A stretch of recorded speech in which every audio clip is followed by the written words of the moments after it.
Өзгөчө кооперативтерди регистрация кылып атканда сиздерден өтөт, минустан, туурабы? Сиздерден өтүп атканда ошол атына көп көңүл буруп, эгерде дин менен жабыла турган болсо, ошону регистрация кылбай коюу мыйзамга өзгөртүү киргизбейлиби?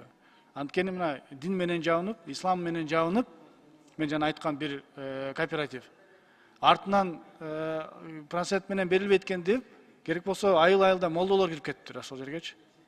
Молдолорго ишенип, жөнөкөй эл жарандарыбыз эми молдо киргенден кийин ал биз тем более кире беребиз. Бул действительно аты да ошондой экен. Ислам деп жазылып турат. Ислам болсо исламга баары ишенет да. 90% кыргызстандыктар бүт ислам дининде жүргөн жарандар, мусулмандар.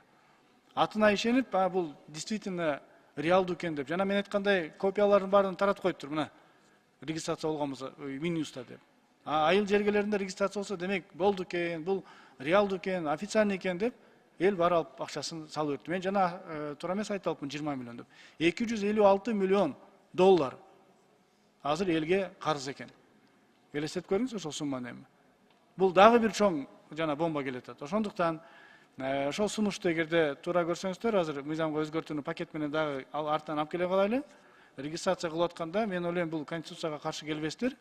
Ислам менен, дин менен жабынса, силер регистрация кылбагыла деген сунушту берет элем. Ошого көз карашыңызды айтып коюңуз, анан кайрылып кетет элем ушул кооперативтергечи. Ошо дин менен жабылганды токтоткулачы, ислам менен жабылган особенно. Дин деп туруп алып барып тозок алып баратасыңар. Рахмат.